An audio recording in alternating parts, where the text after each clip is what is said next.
everyone, welcome to the another session of chemistry, lesson number 1, matter in our surroundings. So guys, we have studied the 3 topics, right? Let us have a quick introduction of them. We have studied the first topic was matter, definitions and all. Second, we have studied about the states of matter,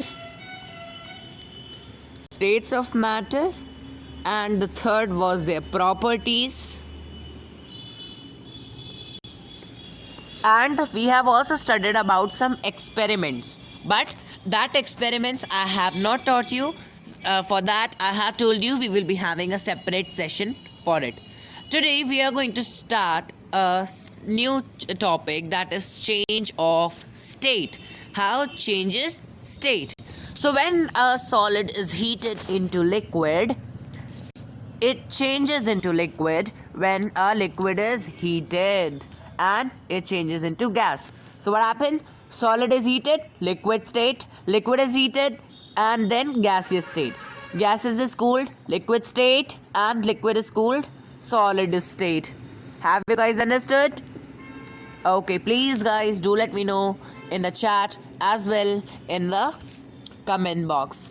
If you have any doubts, please contact us at our mail ID in the description box. So, when a gas is cooled, it changes to liquid. When a liquid is cooled, it changes into solid. Example. The bestest example is of water, right? If ice is heated, it changes into water. And if water is heated, it changes into steam. If steam is cooled, it changes into water. And if water is cooled, it changes into ice, right? Now talking about solid, you can see here the particles are close together and cannot move about, right? Are they able to move? No. Water. The particles move faster and further apart. You can see there are intermolecular spaces in between the particles. And in boiling water, particles are far apart and move very quickly randomly. I hope all of you have understood. Okay. Just a minute. Yes. So this was the property which we have studied right now. Particles are tightly packed in solid. They are closely loose, a bit loose in the water, that is in the liquid state, and very loose, extremely loose in the boiling, that is gases. Understood? Okay. Now we are going to understand melting or fusion, right? So, when a solid is heated, the particles begin to vibrate with greater speed and begin to move more freely. Then, at a particular temperature, the solid melts and changes into liquid. The process of melting is also known as fusion. Temperature at which a solid melts is called its melting point. The melting point of ice is 0 degrees Celsius or 273 K. That is Kelvin. Okay, just a minute. I will be writing Kevin for you. Just a minute. Kelvin. Okay. Now we are going to study one more important topic, that is latent heat of fusion. So the amount of heat energy required to change 1 kg of a solid into liquid at atmospheric pressure at its melting point is called latent heat of fusion.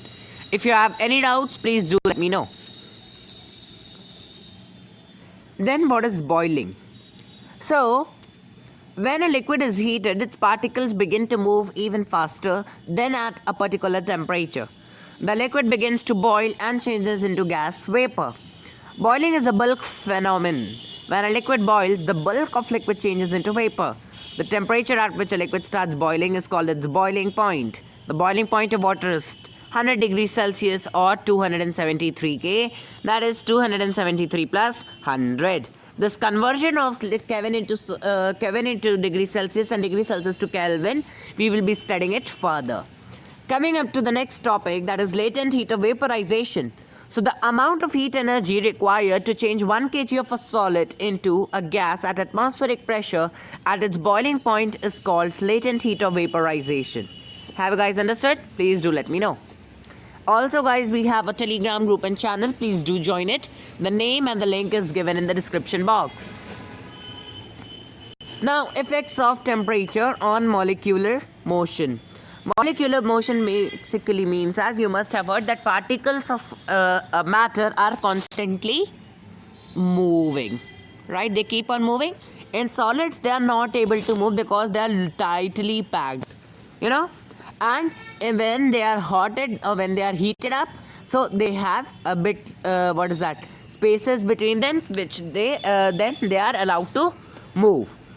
In liquid also, cold, when a cold liquid, the spaces are there but they can't move very freely, but when it is heated up they can move a bit more freely, right?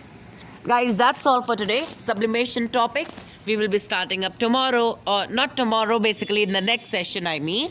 Thank you so much, guys. Don't forget to hit the like button, subscribe up to the channel as well, join our Telegram group, and yes, if you have any doubts, do let us know in our comments. Thank you so much.